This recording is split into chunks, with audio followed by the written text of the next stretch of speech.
Hi, I'm Joey. I'm Jacob. And we are watching Star Trek for the first time. Today we are watching, let's see, what is this one called? Where No Man Has Gone Before. Which is a pretty boring title. Yeah. It's just a line from the intro. I almost feel like that the show has peaked on episode 1. Right, yeah, like that's the best. I lie.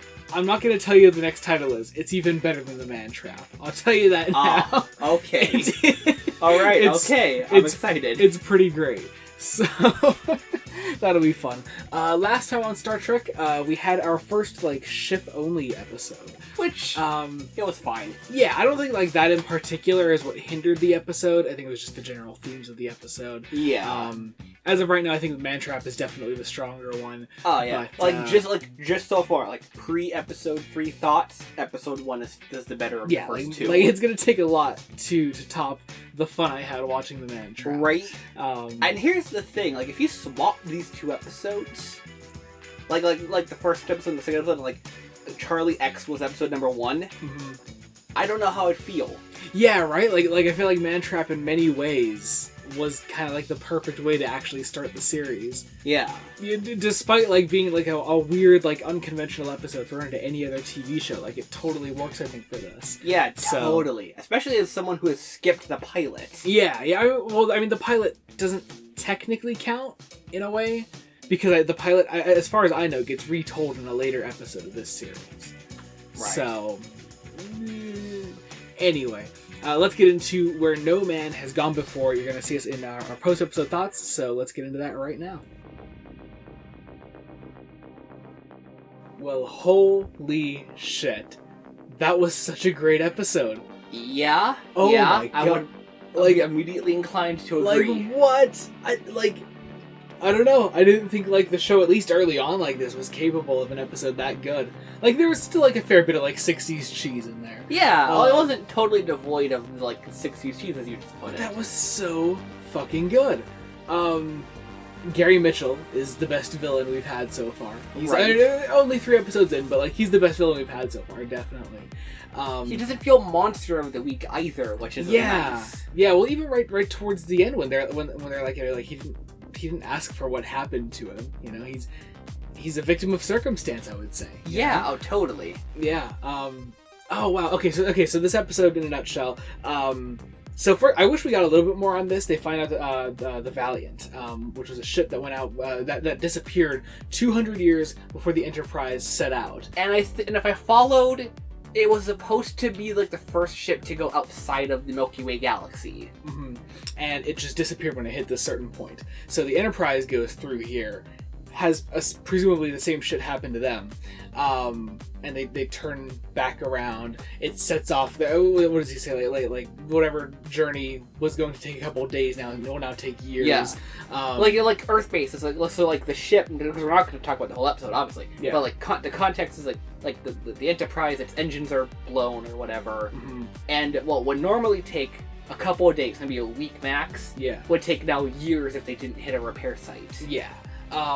So through this, they go through this area first in a super well shot scene. Yeah. Looks fucking phenomenal. When the ship is going through this turbulence in space, and first off, we were complimenting it before it even got to the main concept of the episode. We were like Star Trek is tackling the horror of unknown space, and they're doing it really well. Yeah, so fucking good. So we have that sequence. A couple crew members die. What did they say? 9 crew members die. 9 crew members die off screen. Yeah. But meanwhile, 2 characters, Gary Mitchell and Elizabeth Daner. Elizabeth Daner. They're both affected by what this thing they went through, and Gary is specifically more affected than she is at first.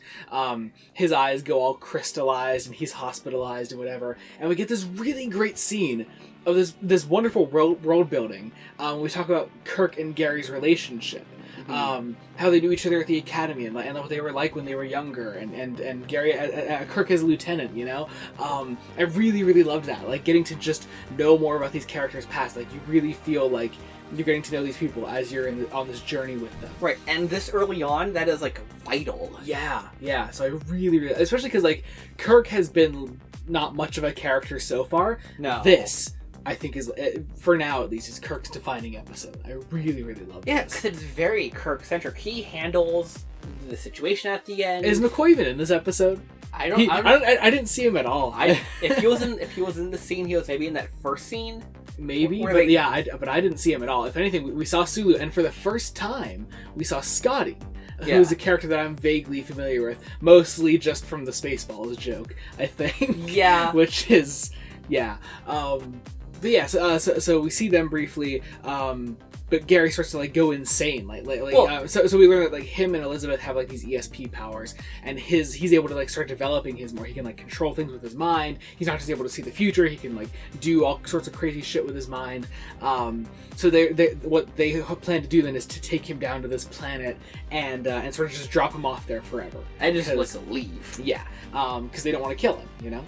But at the same time, you know, they can't have him anymore. Right, because he's clearly too dangerous. So they take him to this planet. Also, I had to laugh because we were joking at first when they were like, "Oh no, what happened to this other ship, the Valiant?" And we're on the ship for like the first half of the episode. You were like, "Are we doing another ship-only episode?" But it was a good episode. Yeah. Well, then we went down to this planet and very hokey set aside. Yeah. It was a cool setting. So they went down here, they trapped Gary, and Gary's powers start developing even more. He kills this guy by, like, wrapping a wire around his neck with his mind and killing him. Yeah. He knocks out Kirk and Spock, and this other guy that was there with them, he wakes them back up. Meanwhile, Gary takes Elizabeth, and her powers start developing now, and he is convinced that he's a god, and you really just, I don't know, I loved watching his character develop, and Elizabeth's too. It was just really interesting. And then we end on this wonderful sequence, this great climax where Kirk has to kill a longtime friend of his. And and the short version, he's got him pinned down. He's holding this big rock. Yeah, like a really dramatic. It's easy to make fun of Shatner's acting, but like he was really good here, and like it is still like melodramatic and big and hokey and whatever. But like it totally worked. Totally worked, especially because the actor playing Gary was matching that level of hokiness, I think. You know? And also there were just some great lines in here. You know, I just loved like his godlike monologuing, and then turning Elizabeth so she could help take down Gary with Kirk. Just a great last sequence, and then we give Spock some character development too, because Spock the idea has been like he's been completely emotionless this whole time. Yeah. All logic, no feelings. Yeah, and in the end, Kirk is like putting in his final report on Gary and Elizabeth, and he doesn't.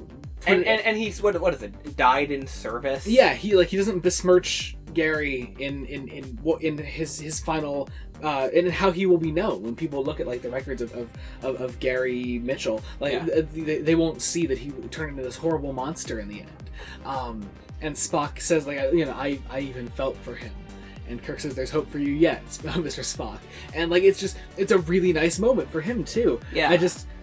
Oh my god, this episode was so good. Mm-hmm. And it was still kind of campy too. It was a little campy. Yeah, absolutely. It had some really fun moments. I think if every episode, not every episode hits those exact marks, but if, I don't think every episode should be like this. No, but if most episodes hit a nice balance of campy, but like seriousness, I think we'll be fine. Yeah, and like I really, really loved this episode. Without doubt, this is the best one so far. Yeah. Like, I mean, we're only talking about...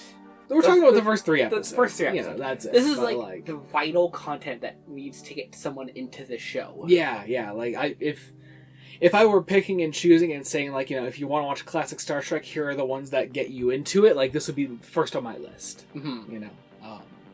Yeah, wow. This was great. This was so fucking great. I loved it. It was great. Yeah. Nice to see Scotty for the first time. He seems like a fun character.